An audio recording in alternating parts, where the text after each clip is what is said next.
The Bible's story begins with God creating a stunning world, which he then shares with all his creatures. He appoints Adam and Eve to govern it on his behalf, granting them access to his wisdom and life. However, he warns them not to eat from one particular tree, as it would lead to death. This presents them with a choice regarding how they will govern alongside God. This situation feels like a test, doesn't it? Well, that's because it is one.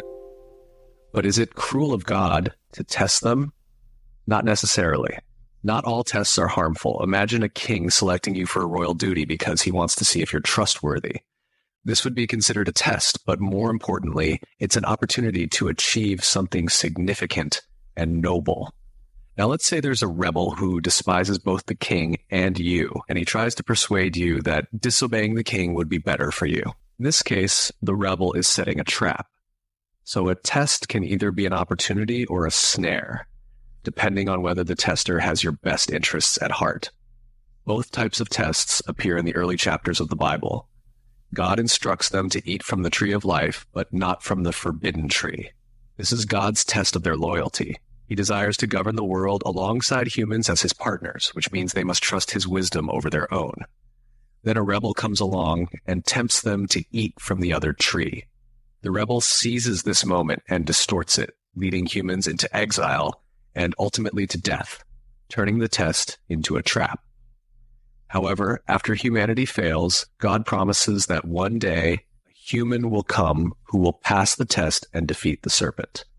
As the story progresses, God gives Abraham and Sarah an opportunity to trust him by asking them to leave their family and move to a new land where God plans to use them to restore his blessing to all people. This, too, is a test. Initially, things go well, but Abraham soon falters.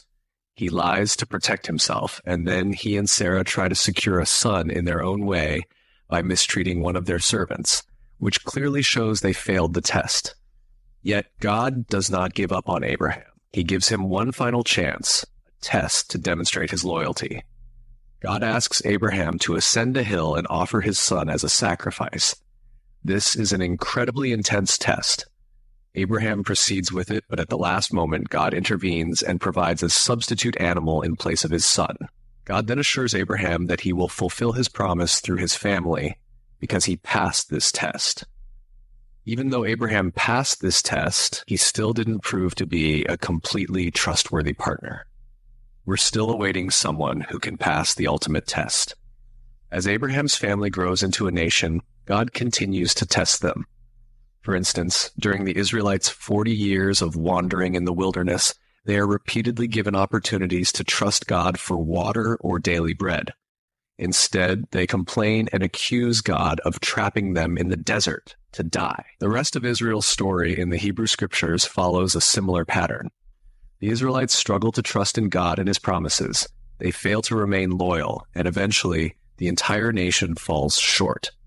Humanity has an incredible chance to partner with God, but no one seems truly qualified. This brings us to Jesus. There's a story where Jesus goes into the wilderness for 40 days and nights without food or water. There, he encounters a malevolent being who attempts to ensnare him. However, Jesus places his trust in God's wisdom and successfully passes the test. Later, when Jesus goes to pray with his disciples, God commissions him to journey to Jerusalem and sacrifice his life.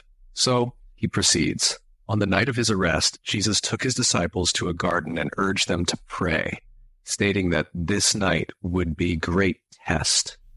He prayed to God, "Please let this test pass from me, yet not my will, but yours be done."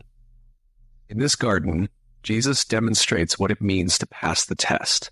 He relied on God's wisdom, loved others more than himself, and faced evil with goodness, even though it cost him his life. Jesus offered his life as a sacrifice to atone for all the failed tests of the people of Israel and humanity as a whole. Jesus passed the ultimate test on our behalf. This is truly remarkable, but it doesn't mean everything in our lives will be perfect. Let's be honest, we'll face our own tests daily. Jesus taught that every generation of his followers would encounter tests that would require them to trust God in radical and new ways. These tests can be challenging and often painful. However, we must remember that a test from a good God is an opportunity. This is why James, a leader in the early Christian movement, encouraged us to be thankful when we face trials and tests, because they present us with a gift, an opportunity to surrender to God's wisdom and become more like Jesus, who loved us and passed the test on our behalf.